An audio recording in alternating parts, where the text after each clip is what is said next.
coriander. That's day 3 of my honey advent. So today I'm going to taste coriander honey. I've got 2 samples. So this is the one I'm going to taste first, and then this is the one I'm going to tell a story about. So the one I'm going to taste is from Amalsons Honey, or Nature Shop UK, and they have market stalls all across the Midlands of the UK. And coriander honey is really, really special. Now, I had no idea it was such a thing until I went to Bologna in 2017 to start studying the honey sensory analysis. And I love coriander as a herb. I've always loved it. It's my favourite herb. And I love it fresh rather than actually the seeds. And as a link to Bologna, I am wearing Alessandra's Massigni's t-shirt, which is all about saving the bees. So this is all about planting organic plants and giving the bees plenty of food. So the bees give us food, and what do we give them? We should be feeding them. So it's all connected. Everything's connected.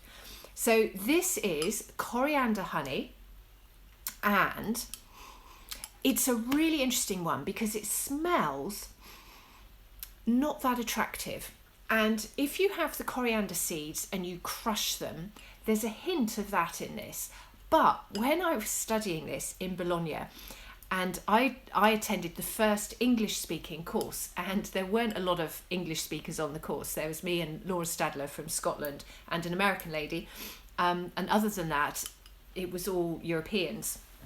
So there was a lot of Italian spoke during that course. And it was the first time that the tutors had run the course in English.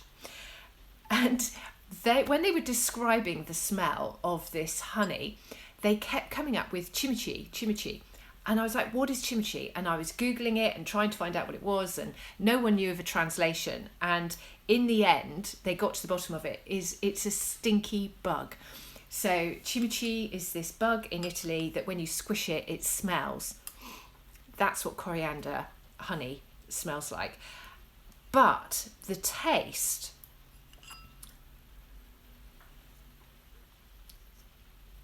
it's really aromatic. It just explodes. It does start to granulate. It's not a very liquid honey. You can see from the colour, very similar colour to the dandelions and sunflower honey. So it's a really bright orange colour. It does granulate, but it doesn't go solid. And the granules, they stay in your mouth. So it doesn't completely melt away. If you rub it over the surface of your mouth, you can get that texture of like sand, I suppose. And it doesn't really dissolve. So that's the coriander. And I just love coriander honey. It's got quite an addictive perfume to it. Now, one of the very, very exciting things about coriander, sorry, just got to keep eating it, is that when I went to Apamondia last year in Canada, I had a tour. We went to see some beekeepers north of Montreal, and there was this amazing honey farm, but very, very small. And what they do is they have a honey house or a bee house where you can breathe in the air of the bees, and they're completely organic and they grow all these amazing plants for their bees. And they had this huge clump of coriander, and they told me that they'd learned that researchers in New Zealand had found that when bees were eating or foraging on coriander, they had an increased resistance to the varroa mite. Now, the varroa mite is the big baddie for bees and killing bees everywhere. So this was really, really exciting. Now, when you actually look at coriander as a herb, even for humans, there's been all kinds of tests to show that it can help lower your blood sugar. It will help fight infections. It's got lots of antioxidants. It can promote heart, brain, skin, even digestive help, although a lot of honeys help with digestive issues. So coriander is a really, really great herb. So no wonder I love it. Now, this other one I've got here is from Bulgaria. So not long after I had done the first course in Bologna, we went skiing in Bulgaria. I say skiing, I wore the kit, but I'm not a skier. And I was on a quest then. My eyes had been opened to all these different flavours of honey that I had no idea about. You know, I thought honey was honey, and then suddenly there's all this range of honey. So Bulgaria is known for having fabulous honey, but of course I was there in January, which is not a great honey harvest month. And I took a bus away from the ski resort and went to this little town and was rummaging around, and I found an organic health food shop. And in there they had this jar of honey. And this is coriander honey. Obviously I had to have it translated because I didn't know, couldn't read Bulgarian. Now, what I love, quite often when you try different varieties of honeys from different parts of the world, but the same type, so for instance, a dandelion honey from different parts of the world can taste differently, lime tree can taste different, rape can taste different. Coriander has it really is very distinctive. So you can see, same colour. This honey is 3 years older than my Amalsons sample. It still hasn't gone solid. It's still stayed that same sort of creamy, but with the harsh granules. Actually, it's not quite as aromatic. It's a bit smoother.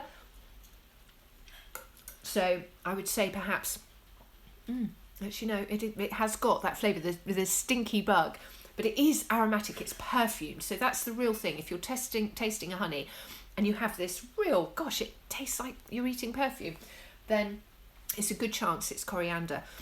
So yeah, so coriander honey is very exciting.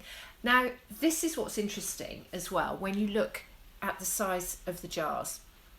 Now, Bulgaria, because it was an Eastern Bloc country, they didn't get to have that burst or surge of modern agricultural techniques, which is wonderful for us, wonderful for bees, because Bulgaria is one of the few places in the world which still has acres and acres of wild meadows, and so the bees there have plenty of forage. They've got the forests. It's just an amazing place.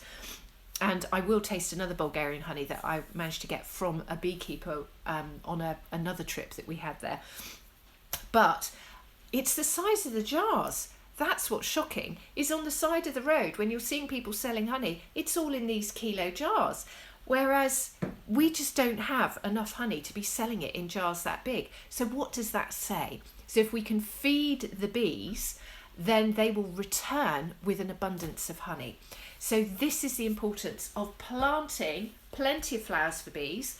If you think about what you're planting, if you're going to plant things like coriander, it's a medicinal herb, so it protects them from the bad guys. It will, you know, if it helps with all of our conditions, then it's obviously going to help with the bees, and it's been scientifically proven to help the bees and make them more resistant against the varroa mite. Now, the varroa mite is a mite that feeds off the fat of the bees. But I think the key thing here is that if you have a strong immunity, you are not attractive to pests and diseases. And that is the key thing that we can learn from bees as well as from ourselves. And the herbs are there to not only medicate the bees, but they're also here to help us. So somebody here has asked, whereabouts in Bulgaria did you go? I went to Borovets, and then I went to Samakov, to a health food shop. But this coriander honey is not from the Samakov region. It's from somewhere else. It was about an hour to 2 hours away. So the beekeeper delivered to this health food shop. So if you can read that, then that's who that one's from. But Amalsons, they have all their markets in the Midlands, but they also have an online shop, Nature Shop UK. So I'll tag them in here.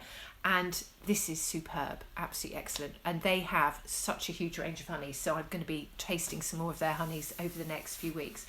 So there we go, day 3 of the Advent, and it's coriander. So medicinal herbs for bees and for humans. So thank you very much for joining me, and I'll see you tomorrow.